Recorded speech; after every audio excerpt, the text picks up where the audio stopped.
Hello everyone, आप सभी का मनोहरी एजुकेशन में स्वागत है। आज की वीडियो में हम लोग एक्सटेंडेड पार्ट की बात करेंगे। थोड़ा जो फर्स्ट लॉ का सेकंड पार्ट है एक तरीके से वीडियो का। तो यहाँ पे हमने फोर्थ पॉइंट डिस्कस कर लिया था, जो ये कहता है for an isolated system the energy of the system remains constant. दोबारा देख लेते हैं एक बार कहना क्या चाहता है। देखो, हमारा कोई भी सिस्टम होता है क्लोज सिस्टम, ठीक है।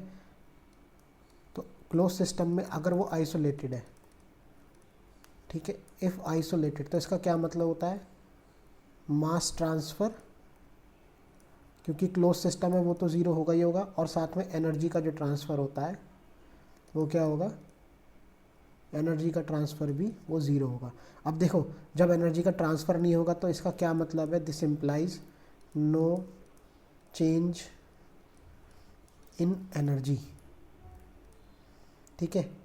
अगर इस तरीके से देखा जाए तो आपका एनर्जी में कोई चेंज नहीं होगा, और अगर एनर्जी में कोई चेंज नहीं होगा तो उसमें जो ये क्वांटिटी आई थी del Q minus del W, जिसको हमने डी ई बोल दिया था, वो कैसी हो जाएगी, ज़ीरो। और अगर कोई क्वांटिटी का चेंज ज़ीरो हो जाता तो हम कह सकते हैं वो क्वांटिटी कैसी है, या वो एनर्जी जो होगी वो कांस्टेंट होगी। तो यही फोर्थ पॉइंट में डिस्कस हुआ था, ठीक है। अब हम लोग फिफ्थ पॉइंट की बात कर लेते हैं इसमें। ये जो फिफ्थ पॉइंट है हमारा, ये बोलता है PMM1 is impossible. This means a device which produce work continuously without absorbing energy in any form. अब इसका क्या मतलब है, देखो, हमारे को PMM1 का कॉन्सेप्ट था PMM1,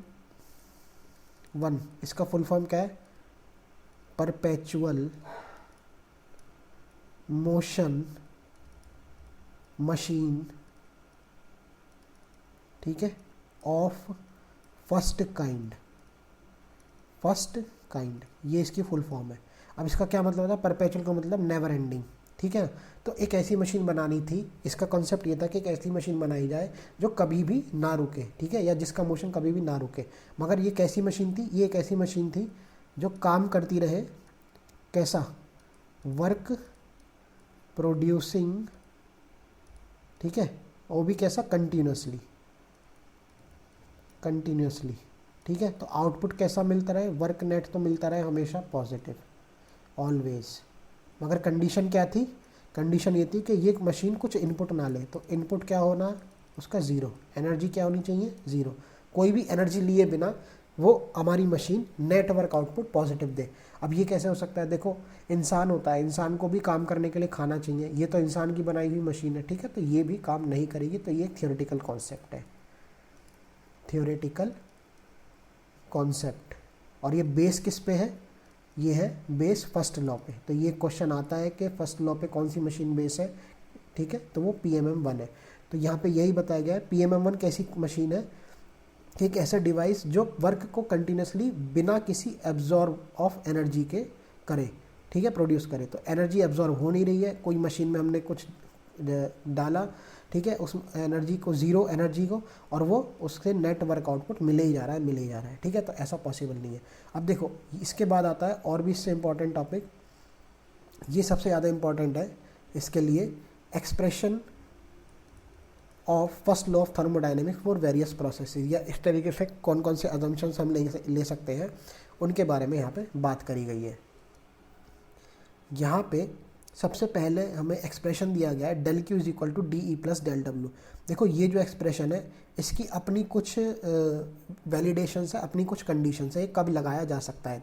तो मैं ये कह रहा हूँ कि जितने भी ये एक्सप्रेशंस होते हैं या जितनी भी इक्वेशंस होते हैं, इन सबको आपको वैलिड जो प्रॉपर्टीज़ है उनके हिसाब से ही याद करके रखना है, ठीक है, कौन सी कंडीशन पे कौन सी प्रॉपर्टी लगेगी।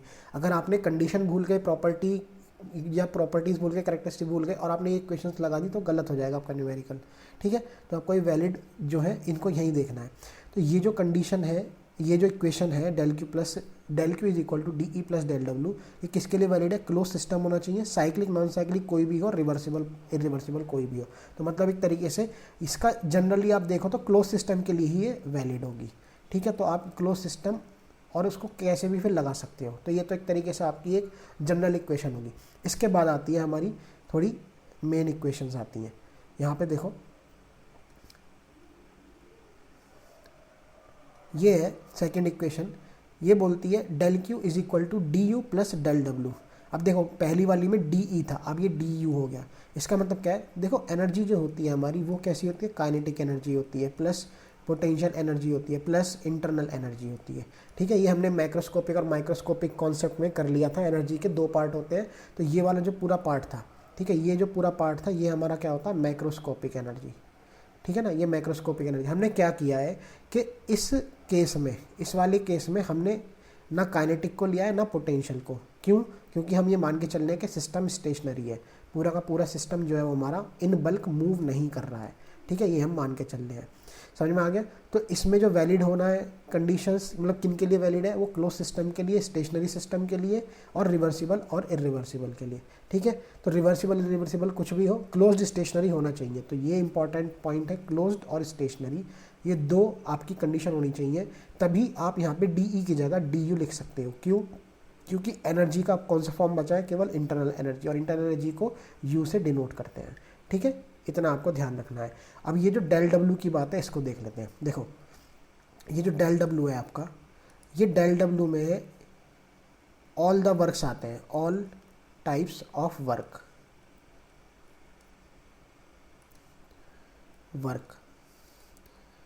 अब ये ऑल टाइप्स ऑफ वर्क का क्या मतलब है, देखो आपका शाफ्ट वर्क भी हो सकता है, मतलब ऐसा भी हो सकता है किसी सिस्टम में शाफ्ट लगाओ तो वो घूम रहा हो। ठीक है, शाफ्ट वर्क हो सकता है।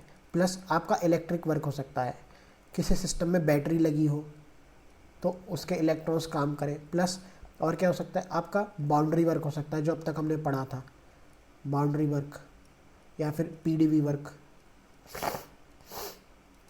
ठीक है, इस तरीके से आपके और वर्क भी हो सकते हैं। फिलहाल मेन तीन यही माने जाते हैं जो हो सकते हैं। ठीक है, इसके अलावा और भी कोई अगर वर्क है तो वो भी आपका इसी में इंक्लूड होगा, डेल डब्ल्यू में। तो इस बात का ध्यान रखना है कि ये डेल डब्ल्यू जब लिखा हुआ है फर्स्ट लॉ के एक्सप्रेशन में, तो उसमें ऑल टाइप्स ऑफ वर्क आपको इंक्लूड करने हैं। ठीक है, चलिए आगे बढ़ते हैं। तो यहाँ पे यही लिखा हुआ है कि ये डेल डब्ल्यू है, देखो ये है डेल डब्ल्यू, तो इसमें ऑल टाइप्स ऑफ वर्क आपको इंक्लूड करने हैं। अब इसके बाद हमारे पास आ जाती है third equation. It is very important equation. यही वो इक्वेशन है जो आपको जनरली आपने अब तक देखी हो, पढ़ी हो, समझी हो, या आप केवल इसे ही जानते हो। ऐसा क्यों? देखो ये del Q is equal to D U plus P D V. इसमें सारे अजम्पशन लग गए अब तक के। कैसे? देखो क्लोज सिस्टम के लिए वैलिड है, बिल्कुल है। स्टेशनरी सिस्टम है तो इसीलिए यहाँ पे देखो डी यू लिखा हुआ है, डी ई नहीं लिखा हुआ है, क्योंकि अभी बताया था कि एनर्जी जो होती है, काइनेटिक पोटेंशियल पार्ट जो होता है हम उसको नेग्लेक्ट कर देते हैं उसमें। इसके बाद रिवर्सिबल इरिवर्सिबल हो चुका है, और साथ में यहाँ पे देखो अब ये डेल डब्ल्यू नहीं लिखा हुआ है, यहाँ पे लिखा हुआ है पी डी वी वर्क। और अगर ये पी डी वी वर्क लिखा हुआ है तो देखो अभी हमने देखा था कि अगर पी डी वी वर्क है केवल, तो इसका मतलब हमने इलेक्ट्रिक वर्क को ज़ीरो मान लिया है और शाफ्ट वर्क को ज़ीरो मान लिया है। तो ये बचा हुआ कौन सा है फिर आपका, ये वाला पी डी वी वर्क, ये आपका बचा हुआ रह जाएगा। तो इसीलिए यहाँ पे आपको एक और अजम्पशन मानना है कि other works except boundary work is zero. ठीक है, तो यही वो इक्वेशन है कि del Q is equal to D U plus P D V. ये वो इक्वेशन है जो जनरली इस्तेमाल में आती है, जनरली इस्तेमाल में यही आती है, बहुत इंपॉर्टेंट होती है। इसको आप ओपन सिस्टम में नहीं यूज़ कर सकते। ठीक है, ओपन सिस्टम